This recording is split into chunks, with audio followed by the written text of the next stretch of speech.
اللہ اللہ اللہ اللہ اللہ۔ اعوذ باللہ من الشیطان الرجیم، بسم اللہ الرحمن الرحیم۔ وجاہدوا فی اللہ حق جہادہ هو اجتباکم وما جعل علیکم فی الدین من حرج۔ صدق اللہ العظیم۔ وقال النبی صلی اللہ علیہ وسلم خیر دینکم ایسرہ وافضل العبادۃ الفقہ، او کما قال صلی اللہ تعالی علیہ وسلم۔ بزرگوں اور بھائیوں، پردہ نشین ہماری مائیں اور بہنیں، 2 دن سے آپ حضرات مختلف موضوعات پر دین کی باتیں مختلف علماء کرام کی زبانی سن رہے ہیں۔ اب تو ضرورت ہے صرف عمل کرنے کی۔ سنتے ہی رہتے ہیں، سنتے رہیں گے انشاءاللہ۔ اتنا سننا سنانا شاید کسی بھی مذہب میں نہیں ہوتا جتنا سننا سنانا ہمارے دین میں ہوتا ہے، مذہب میں ہوتا ہے۔ جمعے کے خطبے میں آپ سنتے ہیں، گشت والے آپ کو گھیر گھار کے لاتے ہیں تو سناتے ہیں، یہ مولوی گاؤں پہنچ کر جمع کر کے پھر آپ کو سناتے ہیں۔ تو جتنا سننا سنانا شاید ہمارے مذہب میں ہے، کسی اور مذہب میں اتنا نہیں۔ اور دوسرے پہلو سے اگر غور کریں، جتنی بے عملی ہمارا اندر ہے شاید کسی اور میں نہیں۔ حالانکہ ہونا یہ چاہیے کہ جس قدر سنایا جا رہا ہے، سنا جا رہا ہے، اتنا ہی اہتمام سے ہمارے اندر عمل ہونا چاہیے۔ اس لیے سب تہیہ کر کے بیٹھے ہیں، طے کر کے بیٹھے ہیں کہ انشاءاللہ جو کچھ ہم نے سنا تھا اور اب جو سنیں گے انشاءاللہ سب مضبوطی سے عمل کریں۔ اللہ کہنے والے کو بھی اور سننے والوں کو بھی سب کو عمل کی سعادت اور توفیق عطا فرمائے۔ یاد رکھیے، اللہ تعالیٰ نے جو دین ہمیں عطا فرمایا ہے، یہ عمل کرنے والوں کے لیے انتہائی آسان دین ہے۔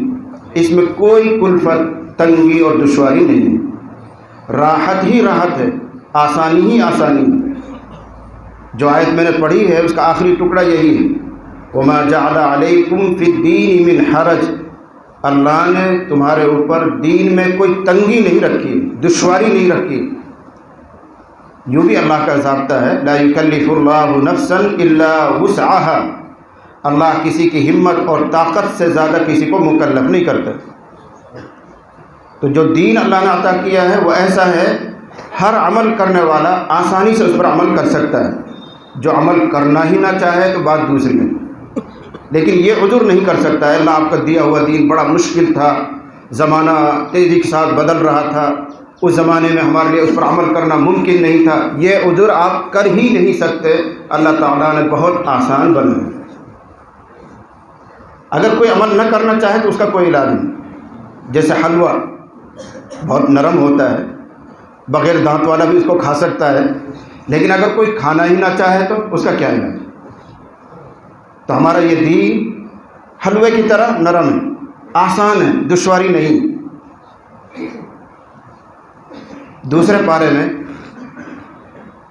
روزوں کا بیان چل رہا ہے، رمضان کے روزوں کا۔ اس میں اللہ تعالیٰ نے بیماروں کو، مسافروں کو یہ حکم دیا ہے کہ اگر سفر میں یا بیماری کے زمانے میں رمضان کے روزے رکھنے میں دشواری ہو رہی ہو، دقت پیش آ رہی ہو، تو رمضان میں روزے چھوڑ دو۔ جب صحت ہو جائے، جب سفر پورا ہو جائے، اپنے وطن اور گھر لوٹ کر آ جاؤ، اس وقت پورا کر لینا۔ رمضان کے علاوہ شوال میں، ذی القعدہ میں، ذی الحجہ میں رمضان کے روزے پورا کر لینا۔ اگر بیمار ہو، سفر میں ہو، یہ رعایت دے کر اللہ فرما رہا ہے، یرید اللہ بکم الیسر ولا یرید بکم العسر۔ اللہ یہ رعایت اس لیے دے رہا ہے کہ اللہ نے تمہارے لیے، تمہارے دین میں آسانی رکھی ہے، وہ تمہارے ساتھ آسانی کا ارادہ فرماتا ہے۔ اللہ نے تمہارے دین میں تنگی اور دشواری نہیں رکھی کہ مرو رمضان میں ہی روزہ رکھنے۔ اگر برداشت سے باہر ہو جائے، سفر میں دقت ہو رہی ہے تو رعایت دے دی، بعد میں پورا کر لے۔ حاملہ عورت ہے، پیٹ میں بچہ ہے، اگر روزہ رکھے تو حمل کو نقصان ہو سکتا ہے، خود عورت کو نقصان ہو سکتا ہے، تو شریعت اجازت دے دی ہے کہ بعد میں روزہ رکھ لے۔ عورت دودھ پلا رہی ہے، چھوٹا سا بچہ ہے، اگر روزہ رکھے گی تو دودھ نہیں اترے گا، دودھ خشک ہو جائے گا، جس سے بچے کی صحت متاثر ہو سکتی ہے۔ پوچھو مفتیان کرام سے، دین یہ رعایت دیتا ہے کہ رمضان کے روزے فی الحال وہ چھوڑ دے، بعد میں قضا کر دے۔ یہی تو آسانی ہے، اسی کو اللہ فرما رہے یرید اللہ بکم اليسر، اللہ تمہارے ساتھ آسانی کا ارادہ فرماتا ہے۔ چھٹے پارے میں آئیں گے تو وہاں پر اللہ تعالیٰ نے وضو کے لیے اگر پانی نہ مل رہا ہو یا غسل فرض ہو گیا ہے اور غسل کے لیے پانی نہیں مل رہا ہے، یا پانی مل تو رہا ہے لیکن استعمال کرنے میں جان کا مال کا خطرہ ہے، تو قرآن، شریعت، اللہ کا دین ہمیں یہ کہتا ہے کہ پانی ہی استعمال کرنا کوئی ضروری نہیں ہے، ایسی مجبوری میں تیمم کر لو، مٹی سے اپنا کام چلا لو۔ تیمم اسی لیے تو آیا ہے، پانی موجود ہے لیکن پانی کا استعمال کرنے سے بیماری بڑھ جائے گی، جان کو خطرہ ہو سکتا ہے، ڈاکٹر نے پرہیز بتایا تو کوئی بات نہیں، پانی چھوڑ دو، تیمم کر لو۔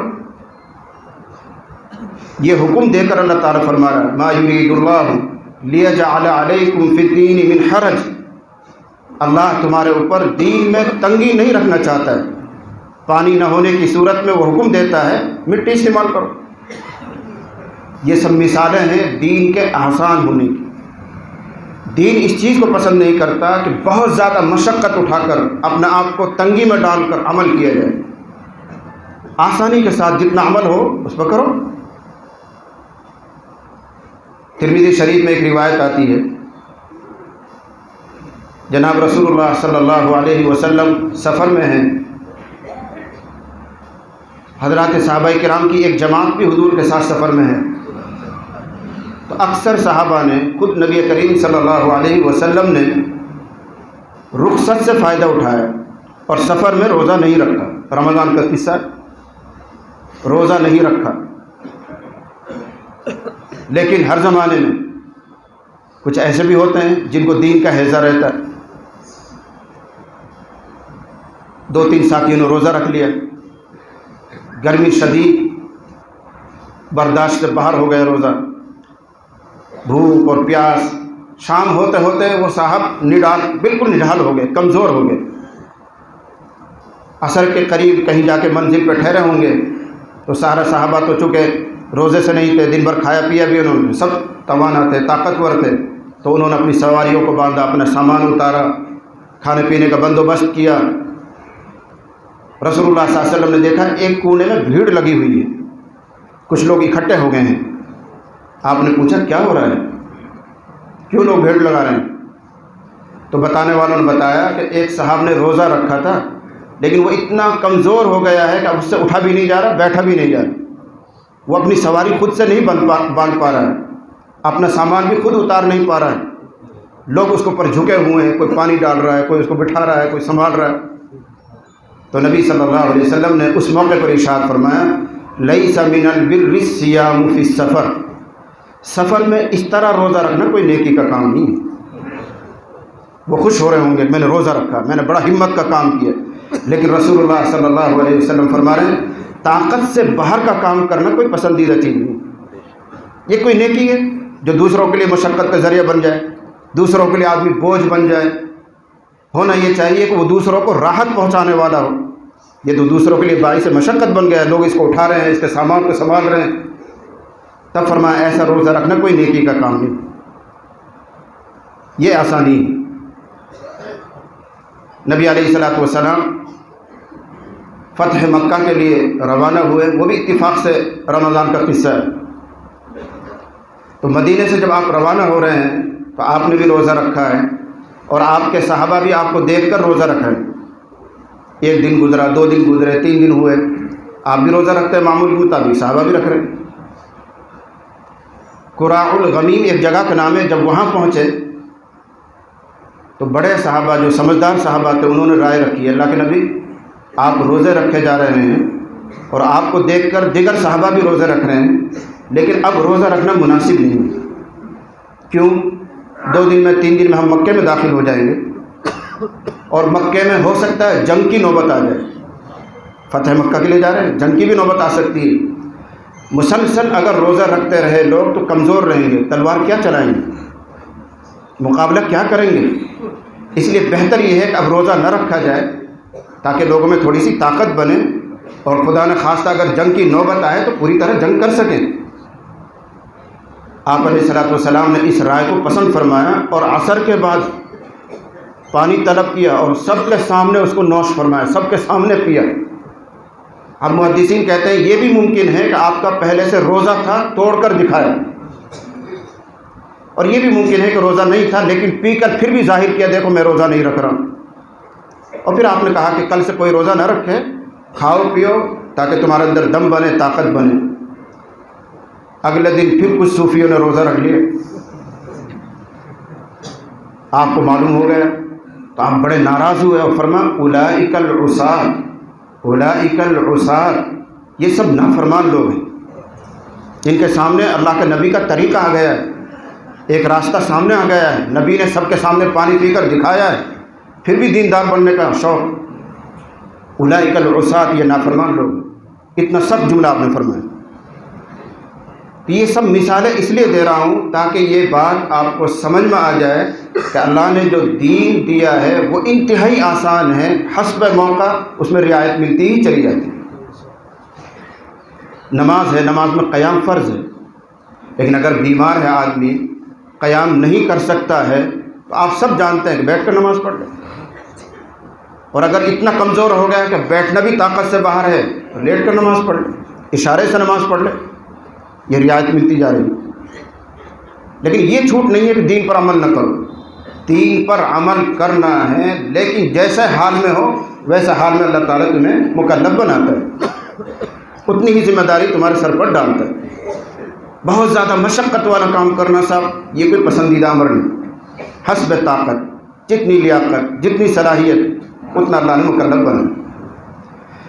خطبے میں جو میں نے حدیث پڑھی ہے خیر دینکم ایسرہ، اس کے پیچھے بھی ایک پس منظر ہے۔ حضرت محجن ابن ادرع، مسند احمد کی یہ روایت ہے۔ حضرت محجن کہتے ہیں کہ میں حضرت نبی کریم صلی اللہ علیہ وسلم کے ساتھ مسجد نبوی تک آیا، اپنے گھر سے محلے سے حضور کے ساتھ چلے اور مسجد تک پہنچے۔ آپ صلی اللہ علیہ وسلم نے دیکھا کہ مسجد میں اکیلا ایک آدمی نماز پڑھ رہا ہے، یرکع و یسجد، جس کو ہم اپنی اردو محاورے میں کہیں گے رکعت پہ رکعت، رکعت پہ رکعت دے جا رہا ہے، دے رکعت، دے رکعت، دے رکعت، سلام پھیرا، پھر رکعت، پھر چالو، پھر چالو، دیر تک وہ رکعت پہ رکعت پڑھا جا رہا ہے۔ آپ نے ان سے پوچھا کون ہے؟ تو ان کا اللہ نبی یہ تو فلاں ہے، اور مدینے میں اس کی نماز کا بڑا چرچا ہے، بہت نمازی، بہت نمازی۔ حضور فرمایا آہستہ کرو، سن لے گا، اپنے بھائی کو ہلاک کرنا چاہتا ہے، آہستہ کرو، یعنی اگر اس نے سن لیا تو نفس میں تکبر آ سکتا ہے، غرور آ سکتا ہے، شیطان اس کو مبتلا کر سکتا ہے، آہستہ کرو۔ کون ہے؟ فلاں ہے صاحب، ایسا ایسا ہے، سن لیا آپ نے، اور پھر قدم بڑھا کر آپ گھر کے دروازے پہ پہنچے، اپنے گھر میں، گھر کے دروازے میں پاؤں رکھ رہے ہیں اور محجن کو دیکھ کر آپ فرما رہے ہیں خیر دینکم ایسرہ، خیر دینکم ایسرہ، بہترین دین وہ ہے جو آسان ہے، آسان طریقہ اللہ کو زیادہ پسند ہے۔ یہ کوئی وہ نہیں ہے کہ دے رکعت، دے رکعت، دے رکعت، خود بھی تھکو دوسروں کو بھی تھکاؤ۔ خیر دینکم ایسرہ، اس موقع پر آپ نے یہ فرمایا۔ تو پہلے تو یہ سمجھ لو کہ جس دین کی باتیں آپ کو سنائی جا رہی ہیں، کہی جا رہی ہیں، وہ دین انتہائی آسان ہے، عمل نہ کرنے کا کوئی بہانہ ہمارے پاس نہیں۔ اور جنہوں نے اس راز کو سمجھا ہے انہوں نے دین سے خوب فائدہ اٹھایا، خوب فائدہ اٹھایا۔ حضرت تھانوی علیہ رحمہ کے واقعات میں یہ واقعہ ملتا ہے، اس سے آپ اس حدیث کو اچھی طرح سمجھیں گے کہ دین آسان والی شکل میں ہے، اور بہترین دین افضل العبادہ، اور بہترین یا افضل عبادت سمجھداری کا نام ہے۔ یہ حدیث کے دونوں حصے اس واقعے سے سمجھ میں آئے۔ حضرت تھانوی علیہ رحمہ ظہر سے پہلے کی 4 سنتیں پڑھ رہے تھے اپنی خانقاہ میں، مسجد میں، تھانہ بھون میں 4 رکعت سنت کی نیت باندھے ہوئے ہیں۔ اتنے میں کوئی صاحب دوڑا دوڑا آئے اور انہوں نے دوسرے لوگوں کے بیچ میں زور سے کہا حضرت تھانوی علیہ الرحمہ کی اہلیہ کے بارے میں، حضرت تھانوی کی بیوی کے بارے میں، کہ باجی سیڑھی سے گر گئی، باجی آپا جیسے بولتے ہیں آپا باجی، تو باجی سیڑھی سے گر گئی۔ اس آدمی نے دوسروں سے کہا کہ آپا جان سیڑھی سے گر گئی۔ یہ آواز حضرت تھانوی نے بھی سنی تو فوراً نیت توڑی اور گھر گئے، فوراً نیت توڑی اور گھر گئے۔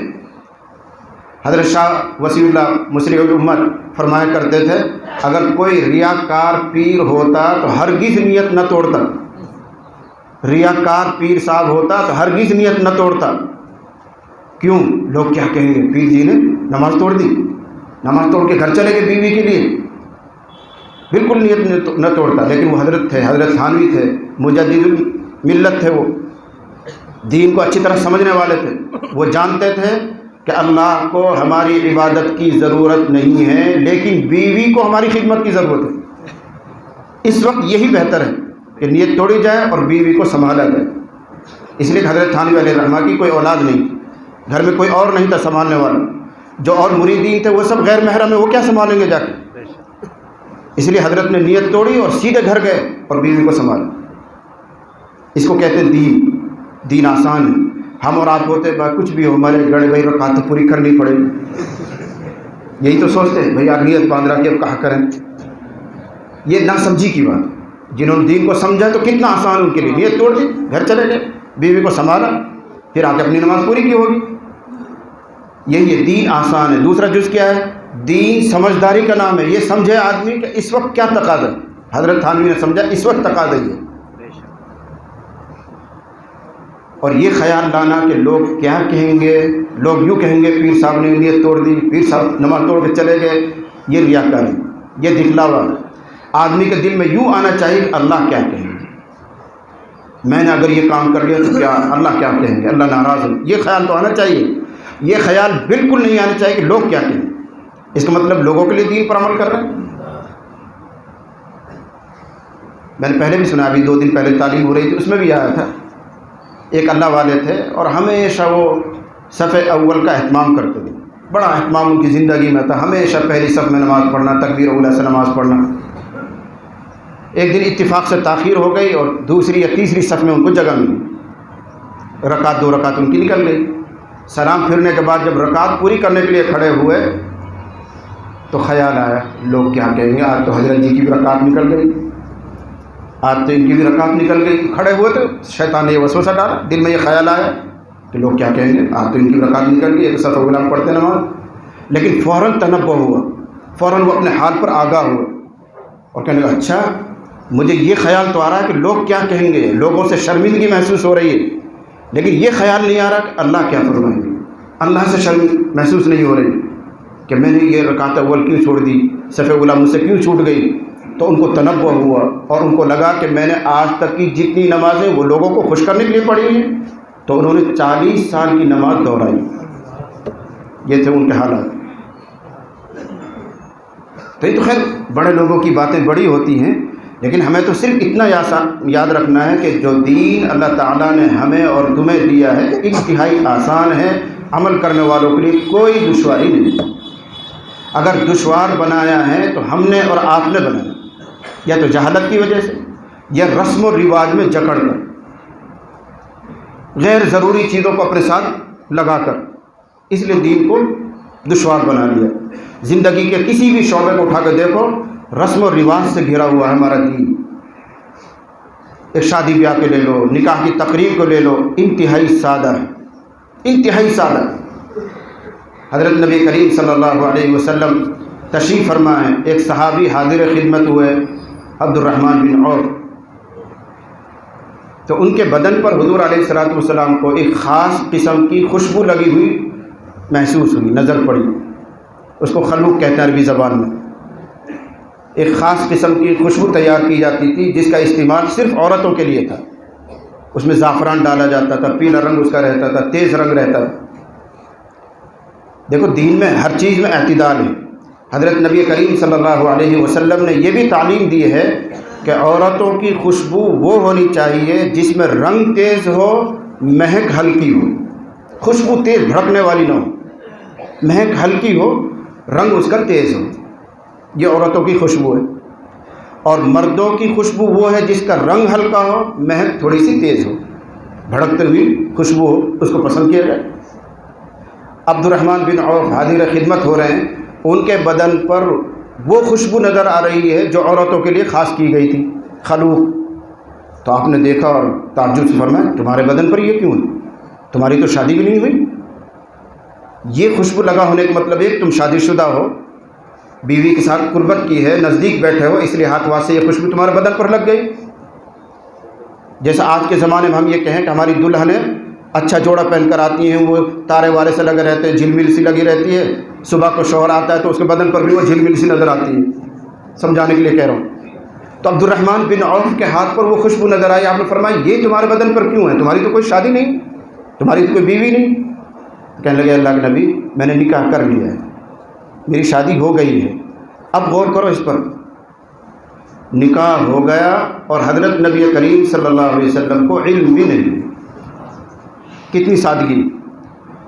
ورنہ تو حضور کو کوئی دوسرے شہر میں دوسرے ملک میں تھوڑے رہنا ہے, اسی مدینہ منورہ کا قصہ ہے. وہیں عبد الرحمن بن عوف رہتے ہیں, وہیں حضرت نبی کریم صلی اللہ علیہ وسلم رہتے ہیں, لیکن خود پیغمبر کو یہ علم نہیں کہ عبد الرحمن کا نکاح بھی ہو گیا. فرمایا ولیمہ ضرور کرنا, اولی ولو بشاہ, ولیمہ کرنا, ایک بکری ذبح کر لو, ایک بکرا ذبح کر لو, ولیمہ ضرور کرنا. لیکن یہ ناراضگی نہیں کی بھائی تم نے نکاح کر لیا, شادی کر لی, مجھے یاد بھی نہیں کیا, میں پڑھا تھا نکاح, تم نے کس سے پڑھوا لیا. یہ شکایتیں, یہ سادگی, یہ سادگی ہے. ضروری نہیں ہے کہ کسی علامہ سے نکاح پڑھوایا جائے, موقع پہ جو دستیاب ہے اس سے نکاح پڑھواؤ. یہ شکوہ شکایت نہیں ہونی صاحب آپ نے اپنے بیٹے کا نکاح کر لیا اور ہمیں خبر تک نہیں کی, آپ نے رشتہ داروں کو بلایا بھی نہیں, ہمیں بھی نہیں بلایا. یہ سادگی ہے. الحمدللہ, اللہ کا شکر ہے, میرا کوئی کمال نہیں, اللہ کا فضل. ابھی مفتی سلیم تمہیں بتا رہے تھے, آج بھی ایک نکاح ہو رہا ہے اور آپ اول سے لے کر اخیر تک نکاح کی تقریب, رخصتی کی تقریب اور اس کے بعد کی تقریب, سب پر آپ گہری نظر رکھنا. انشاءاللہ کوئی رسم و رواج اس میں نہیں ہوگی. میں اپنے بیٹے کا نکاح خود پڑھاؤں گا, پہلی رسم تو یہ ٹوٹ رہی ہے, میرا بیٹا ہے, میں خود نکاح پڑھاؤں گا. اس سے مفتی بن جاؤ تم لوگ کہ باپ بھی اپنے بیٹے کا نکاح پڑھا سکتے ہیں. آج سے پہلے کوئی تم سے مسئلہ پوچھتا تو شاید اٹک جاتے, پتہ نہ بھائی یار باپ پڑھا سکے کہ نہ پڑھا سکے. لیکن آج باپ اپنے بیٹے کا نکاح خود پڑھائے گا, اس لیے ایک مسئلہ تمہیں معلوم ہو گیا, باپ بیٹے کا نکاح پڑھا سکتا ہے. اور دوسرا یہ مسئلہ معلوم ہو جائے گا کہ قاضی صاحب کو کچھ ہدیہ تحفہ دینا بھی ضروری نہیں. قاضی تو میں ہی ہوں, میں کس کو دوں؟ قاضی تو میں ہی ہوں, کوئی جوڑا دینا ضروری نہیں, 1100 روپے دینا کوئی ضروری نہیں. بغیر لیے دیے بھی نکاح ہو سکتا ہے. لیکن مسئلہ یوں ہے, ایسی بات بہت اترے تو ہر پیٹ میں نکڑی. دوسری طرف بھی سنو, مسئلہ یہ ہے کہ اگر نکاح پڑھانے والا اجرت طے کرے تو طے کر کے بھی لے سکتا ہے.